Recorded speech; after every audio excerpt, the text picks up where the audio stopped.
her about that picture, she told me it was her boyfriend. The reason she was doing this was because her boyfriend was boring. Oh my god.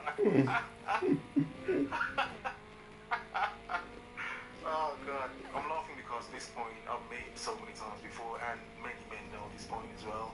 You know, many of these women want to have fun. They just want to have fun.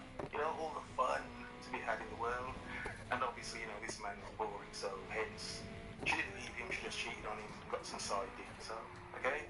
She couldn't answer when I asked her why she didn't break up with him in the first place. Because he was secure, he's a secure man, he probably takes care of her, he probably genuinely likes her and cares about her, so he's probably simping hard for her and giving her a lifestyle that she doesn't want to lose for some D.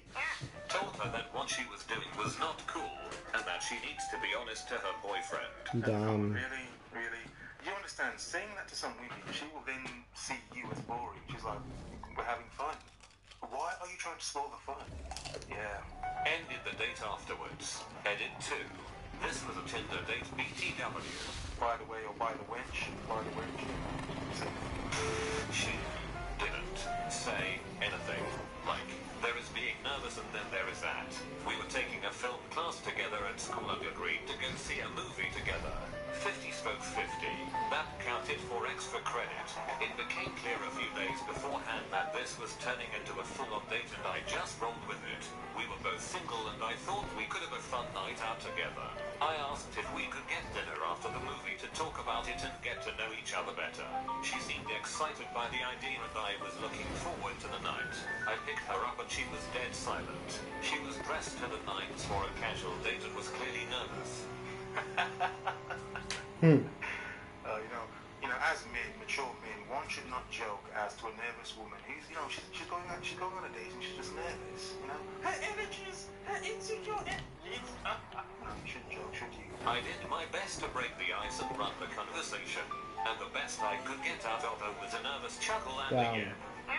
Yeah, she wasn't even trying, lazy bastard. After the movie, I asked if she still wanted dinner and she said absolutely, and then proceeded to watch me eat dinner while she stared at me. That's weird. That is so weird. She sounds like a stalker chick, one of those weird stalker chicks that, you know, that means like you too much, and then she just won't leave you alone. You know, one of them. When I dropped her off at home, she told me she had a really nice time and hoped we could hang out outside of class again. I told her for sure, and we said goodnight. She flat out never said another word to me in class again. A year or so later I ran into her at a party and asked her what that whole deal was about. She confessed she was so goddamn anxious that she had no clue what to do or say. Buck up, stop being so nervous, it's boring. Yeah, it's boring. Apparently that was the first date she had ever been on with a guy. It's a shame too, because in class we got along really well. I was just so put off by the silence that I didn't know how to approach her for the rest of the semester.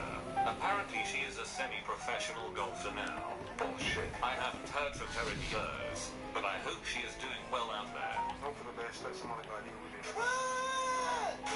So I take this girl out to a bar restaurant, meeting her for the first time after talking on an online dating site. After she orders her food, she drops the bomb. She tells me for the past 7 years, she has been a professional dominatrix. What? It's not even surprising, I'm not even surprised. It's like, okay.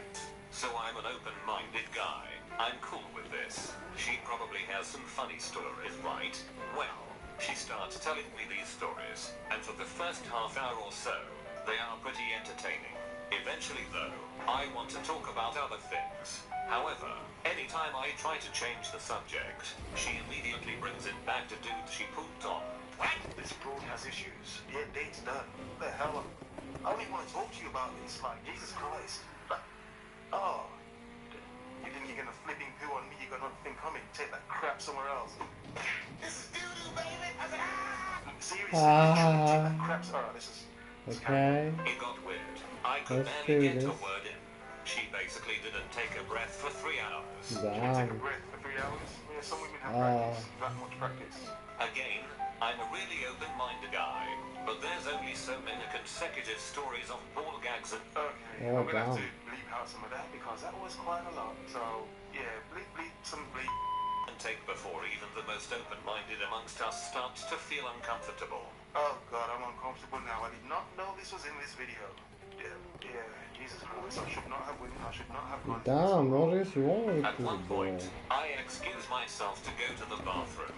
As I stand up and turn around, she seizes this chance to smack my butt and says your ass looks like a baby pumpkin. Wow.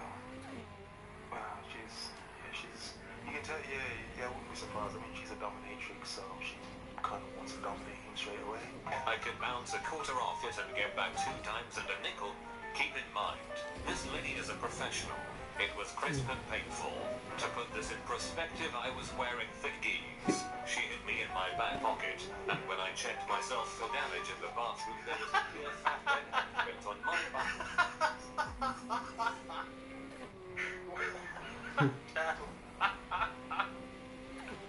Wow.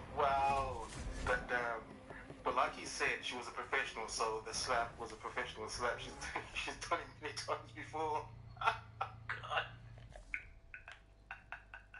He checked. There was a hand mark. She hit me in my back pocket, and when I checked myself for damage in the bathroom, there was a clear fat red handprint on my butt cheek. Like, I could see the lines in her hand. I could have mooned a psychic and they would have been able to predict her future. Oh.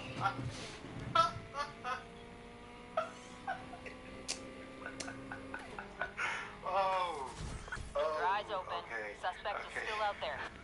That's a good one. What? That's a good one. So I'm about done with this. We finish the meal and I drive her home, while she still blabs tales of Donkey Till. Boys I've never heard of going in places I wish I hadn't heard. So I pull in her driveway. The second the car goes into park, she immediately grabs my nuts. It's still going. It's still going. Let's just see where it ends up. Like specifically targeted them. And it wasn't sexy. It was a hostage situation where she had all the power. All that for to nail this driver just so we can call off the chase? Bullshit. Then she straight licks the side of my face. Is this the talk? Her tongue as big as a Shetland pony. That's weird. Then she looks me in the eyes and says menacingly, I'm gonna snap you into my Menacingly. No, not the dungeon. Not the dungeon. Weak ass boys. Oh God. Oh. Wow. That's enough for one Let me night. gather myself. Get some rest. I will. Bye, bro. Shades of grey kind of bullshit. Wow. What? This is doo-doo, baby. What are you Look saying? you are. I choose life, I think to myself. How do I get out of this? She literally has me by the balls here. So here's what I come up with. Oh, yeah. I tell her that, hell yeah, Bye. let's do it. I have a See you special around. toy I keep in my trunk. Is that okay? She says sure. Bring any toys you want, so